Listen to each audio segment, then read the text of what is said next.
Shavua Tov. I hope everyone had a quiet and peaceful Shabbat. One thing that I couldn't help but feeling over the last week, as I'm sure many of us have, is how, in particular, in times of difficulty, Klal Yisrael comes out in a tremendous show of support for one another and proves that our unity and our care and our nationhood knows no bounds. Not physical borders, not geographical borders, not even ideological borders. I thought today we could look at the origin of the interconnectivity of the nation of Israel, as we can see throughout the Torah. Perhaps the most famous example is in Sefer Yehoshua. In Sefer Yehoshua, Klal Yisrael was instructed that the spoils of Yericho were not to be taken. This was not a battle that we won in any natural sense. This was a battle that basically HaKadosh Baruch Hu won, and therefore the spoils were to remain hekdesh and not for personal use. Now, that being said, there was one person, Achan, who went and took from the spoils, and as a result, Klal Yisrael in their next battle lost tremendously in a very devastating way. Now, the way that the Tanakh portrays that event and the way that HaKadosh Baruch Hu presents what had happened to Yehoshua is actually relatively surprising. In Sefer Yehoshua, it writes as follows in the beginning of Perek Zayin, Vayimal'u b'nei Yisrael ma'al b'cherem, Vayikach Achan ben Karmi. Right? So on the one hand, we have the actions of Achan having taken from the spoils, right? And these seem to be the actions of an individual, but the introduction to that pasuk is that Bnei Yisrael, as a collective, seem to be doing something wrong. Similarly, if you fast forward, HaKadosh Baruch Hu comes to Yehoshua and explains to him what had happened, and he says, Chata Yisrael, right? Israel sinned, v'gam avru et briti, and they violated my covenant, asher tziviti otam, which I commanded to them, v'gam lakchu min hacherem, and they took from the spoils, all in the collective sense, but again referring seemingly to the actions of one man, as we can see explicitly written later on, v'ya'an achan et Yehoshua vayomer Amuni anochi chatati laHashem. He says, yes, it was me. I did something wrong. I sinned. And it was ultimately just Achan who did this. And yet several times throughout the Perek, we see the terminology of Bnei Yisrael, Yisrael, they. We also not only see it formulated as a national sin, but there also seems to be a national punishment, since a number of Klal Yisrael lost in the next battle and died in their attempt to conquer Ha'ai.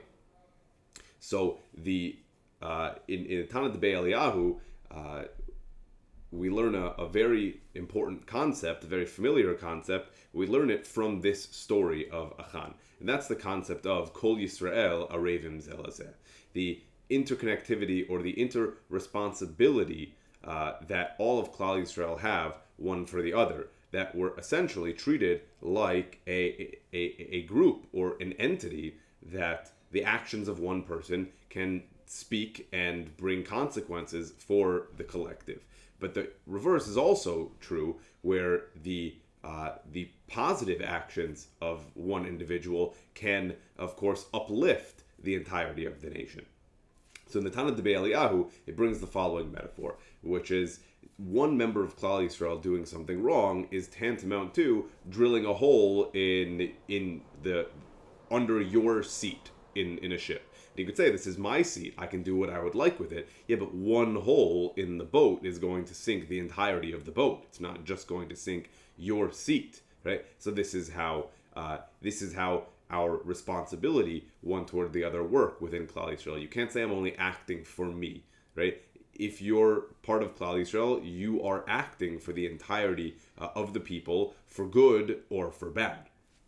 Rav Hirsch uses this concept of Kol Yisrael Arevim Zelazeh and explains that the ability of all of Klal Yisrael, or a massive portion of Klal Yisrael, essentially, to be Yotze with a single korban, right? Think about the Korban Pesach, for example. Just how many people can bring one korban, one sacrifice, and be Yotze their mitzvah, right? It's because of the interconnectivity of Klal Yisrael and how we're seen essentially as a singular entity, says Rav Hirsch. We're not just a group of people, rather an entity in and of itself. Not several people responsible for one another, but a single entity known as Yisrael. What's interesting is that when HaKadosh Baruch Hu initially comes to Avraham and tells Avraham that he's going to make him into a great nation, he actually doesn't use the word Am. We're first called an Am much later on in the Torah, actually by Paro. That's the first reference to Klal Yisrael as an Am. But when HaKadosh Baruch Hu comes to Avram and says, I'm going to make you into a great nation, he doesn't use the word Am. In fact, he uses a different word, the word Goy. What's the difference between Goy and Am? As HaKadosh Baruch Hu comes to Avram and says, Ve'asacha legoy gadol, I will make you into a great, we translate it as nation, but again, it's not Am. So what does it mean? The Radak, in his Sefer HaShorashim, it's basically a dictionary on Tanakh, says that the letters Gimel Vav, actually, which appear in several different places and in several different contexts within the Torah, refers to a body, right? The letters Gimel Vav together refers to a body. So if this is the shorish of what it means to be a goy, a Gimel Vav, what it means to be a goy as opposed to an Am is not a collection of people, rather a single entity, like a body, right? All treated as a collective. The Ran uses this to understand a significant halachic idea, which is that if one person, let's say, has already made Kiddush, one person has been Yotze his mitzvah in Kiddush, they can still make Kiddush for someone else who has not been Yotze. And you might want to say, well, why can you say those psukim again? Why can you say the bracha again? You've already made the bracha, right? You shouldn't be allowed to say it a second time. The person who is not Yotze should have to say it for themselves. Understandably, if neither of you perhaps have been Yotze, neither of you have completed the mitzvah, it's understandable why one could perhaps do it on another's behalf. But if I've already completed my mitzvah, why should I be able to do it for someone who hasn't? Explains the Ran that as long as one person in Klal Yisrael has not been Yotze Kiddush, Klal Yisrael as a whole has not completed their responsibility in Kiddush. You have your individual responsibility, but then you have the level of your responsibility which stems from the fact that you are part of a greater klal. Rav Kook perhaps addresses this point in greater depth than anyone who came before him. And he explains the connection between the individual and the klal within Yisrael basically as follows. Every individual has their individual neshama, so to speak.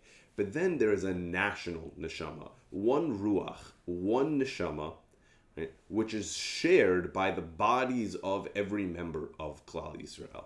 I like to think of it along the lines of hardware and software, or perhaps hardware and internet, a computer and internet. You can have several different computers, and each computer has perhaps their own IP, right? But then you can set up several different computers to all be on the same network, right? That network, that singular spiritual entity which runs through all the different bodies that are connected to it is one thing that is the spirit which embodies all of the physical components which are connected to it. That's the national neshama. You are you, but you're also part of Klal Yisrael. You are your body and your neshama, and you are also part of the national neshama. What gives you life is not just your individual spirit, but the national spirit which you embody as well. All part of one singular collective. The Maharal explains in Netzach Yisrael the interconnectivity of Klal Yisrael is a phenomenon that exists both in the time of Galut and in the time of Geula. Both within Eretz Yisrael in their land, but also when we are not all together in the land of Israel. When we're scattered across the entirety of the world, we still function as a singular unit, collectively working together, something which I think that we've all felt in this past week. And he explains that even the words Galut and Geula hint to this very idea. He says if you look at the shoresh, the root of Galut versus Geula, they're basically the same letters. Gimel and Lamed are in the shoresh for both. There are two differences between Galut and Geula. The shoresh for Galut being Gola, Gimel Lamed Hey, and the shoresh for Geula being Gaal, Gimel Aleph Lamed. So the differences are, first of all, the Aleph as opposed to the Hey, and second of all, in Geula, the Aleph is in the middle as opposed to Gola, the Hey is at the end. Right, so there's one letter difference and there's one positional difference between these shorashim. It says this is a hint to the underlying essence of Galut and Geula. Right, in the Geula, in the Gaal, we are all Aleph in the center. We're all in one place, and that's the center of the world, Eretz Yisrael, and that's what the Geula is. When all of Klal Yisrael is in one place in the center, Eretz Yisrael. But what about the Gola, right? What about in exile?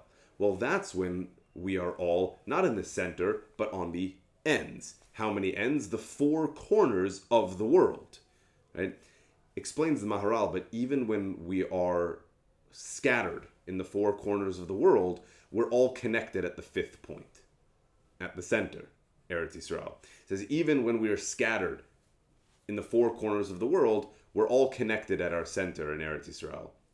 And that's why you have the Hey, the 5, at the end of the word. Because we're scattered in the corners of the world, in four corners of the world, but nonetheless we're all connected at that fifth point. Still very much connected to the center. Still when we are in exile, still when we're scattered around the entire world, we have the koach of the interconnectivity, the interdependency, the koach that Klal Yisrael is constantly looking out for one another and functioning as a unit, regardless of our borders, regardless of our barriers, whether ideological, physical, or geographical, we function together as Am Yisrael.